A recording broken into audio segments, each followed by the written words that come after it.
What's going on, guys? Primitive here, and today I'm going to be welcoming you back to my channel with a brand new video. Today we're going to be discussing the topic, which is how to get better at Call of Duty. Now what you're going to be watching in the background is going to be a Nuketown uplink. I go about 50 to 17 as my final score. As you see, I start off pretty good. I go about 12 and 0 before I get my first death, so this is a pretty good gameplay. To like display how to stay alive in Call of Duty, how to play better, that kind of subject, that topic. So, as I said, we're going to be discussing how to get better at Call of Duty. Now, this is a huge subject, so it can't be narrowed down into one kind of simple tip or trick. It's a massive index of different tips, tricks, knowledge. So I'm going to narrow it down into 3 for you, which is going to be how to stay alive, how to get streaks, and how to win more gunfights. Now, staying alive. As you see here, I got hit by a nade. He also threw a stun, so I decided to back off, get my health back, and then challenge him. Now, simple things like this is so underrated in Call of Duty. Even a very basic thing like knowing when to move back and when to push is so underrated, and it will make you such a better player if you use it. So the first thing which we're going to be discussing is staying alive. So the key to staying alive is playing smart. If you play smart, you're guaranteed you're going to win more of your gunfights, you're going to stay alive longer, and all of that. So as you see, I'm 20 from my hater at the moment, my hater kill streak. I'm playing smart. I'm not pushing their spawn, which I know they'll spawn right or directly in front of me, but this is kind of live or let die, because he pushed me, I managed to win that gunfight. And how did I manage to do that? I went behind cover and then popped back out. Now, even something as simple as using cover to your advantage is greatly underrated. So I used some cover, I managed to pop back out. I did get quite lucky, since I think he had a shotgun and he got me one shot, but I managed to get my hater, which is going to help me later on in the game, since I can pick up a lot more kills since I know where the enemy's at. Now, the next thing about staying alive is choose your gunfights. This comes down to kind of playing smart, because if you play smart, you can choose your gunfights. You don't want to be rushing kind of mid-map with an SMG on the map like Infection, because there'll be snipers in the windows, and there'll be assault rifles, and there'll be LMGs, and your gun is going to be so much weaker compared to them. So what you want to do is you want to play to your gun's strengths, and I'll talk about that later on in the video. But choosing your gunfights is key. So many of the good YouTubers do it. Scumpy does it, Mark of J do it. That's just a couple off my head, a couple of YouTubers I know. And they can manipulate spawns so well, and their spawn manipulation and map awareness makes me look like an absolute noob, because they're that good at the game. So another thing about staying alive, a third tip, is going to be manipulating spawns. Now, I'm not a massive spawn guy, but what you're going to be watching now in the background or looking at is going to be just a map of the Nuketown spawns. As you can see, there are 2 main spawn points. Now, I'm not going to go greatly in depth with spawns because I could do a whole series on that. But in short, spawns are so kind of, they can be consistent, but they can also be inconsistent. It depends what game mode you play. So for example, here I'm playing uplink. So the spawn points are relatively consistent. If I'm in their base, they're going to spawn there, because their uplink portal is there. If I'm near our uplink portal, our teammates, sorry, are going to spawn there.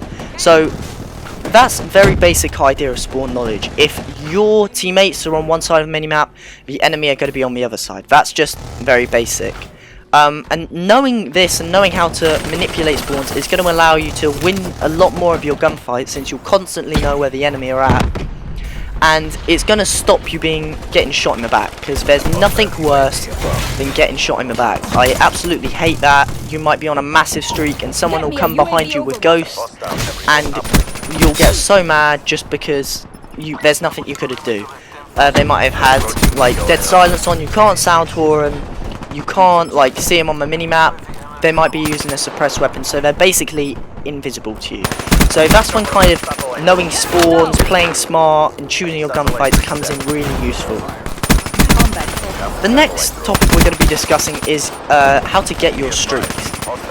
Now, getting streaks is so useful in this game, especially in Black Ops 3, since there are a lot of powerful kill streaks in this game, like Black Ops 2 as well. So the key to getting your streaks, the first thing you want to do is you want to push with a team. If you push with a team, you're going to be a much greater force than if you push by yourself, since it's going to be like 4 of your teammates on one enemy, compared to maybe like 1-on-1 versus an enemy, or maybe like 1-on-2 versus an enemy. Also, when you get closer to your streaks, you want to play a lot slower. This seems like such an simple topic, yet I see hardly any people doing this. If you get like 20 points from your hater, or even like 20 points from a UAV or something like that, in order to guarantee that, you want to kind of choose your gunfights. You don't want to rush into the enemy spawn, you don't want to push mid-map, you want to play a lot slower, wait for your teammates and wait for backup. Now, the third tip for getting streaks is going to be retreating to your spawn.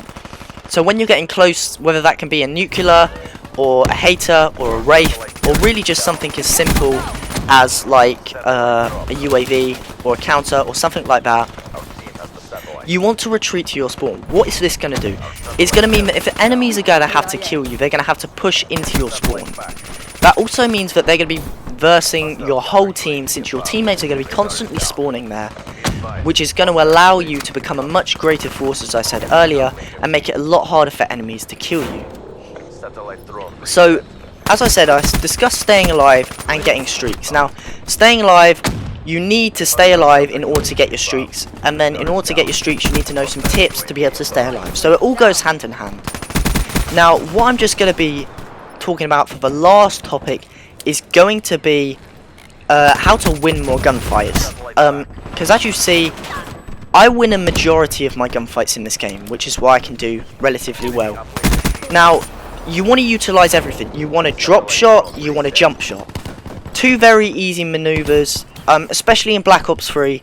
Jumping around, using the movement is key. It's going to allow you to win so many more gunfights against people inexperienced and stuff like that. You want to use your weapons. You want to use strong weapons that you know are good. You don't want to be using weak weapons, because strong weapons will outdo weak weapons any day. And then you want to play to the strengths of your weapon. This comes back to playing smart and choosing your gunfights. You don't want to challenge someone cross-map if you have an SMG and they have a sniper, because the chance of them winning it is going to be significantly more compared to you, since their weapon is going to be so much more stronger, they're going to have so much more range. It's just going to make it a lot harder for you to win that gunfight. So, I hope you guys have enjoyed this video. I've given you a little bit of insight into getting better and playing smarter in Call of Duty. This is great, even if you just want to play smarter and just get more kill streaks, even if you don't want to do amazing gameplays or anything like that, then this is great for you, because when I first started, I didn't want to do YouTube. I wanted to just stay alive and get good gameplays like Scum, Mark of J, all those pub stompers out there, and I am saying this 100%, I am not the best in the world. I do not claim to be a pub stomper, I don't claim to be a competitive player, I don't claim to be Scumpy, I don't claim to be any of these people. I'm simply giving you my first-hand experience tips in hope that they can help you stay alive. So I hope you guys have enjoyed the video. This is a bit of a longer video. Hope you guys enjoy it. Apologies for the quality on the last video. My rendering didn't really work too well. I was messing around with the settings, trying to look at some rendering settings online, and it didn't seem to work for me. So I'm going to stick to my normal render settings. Hopefully this quality is a bit better. Hopefully you guys have enjoyed the video. I'll try to get out a new one as soon as possible. Let me know what you want. It's been Primitive, and I'm out. See you later, guys.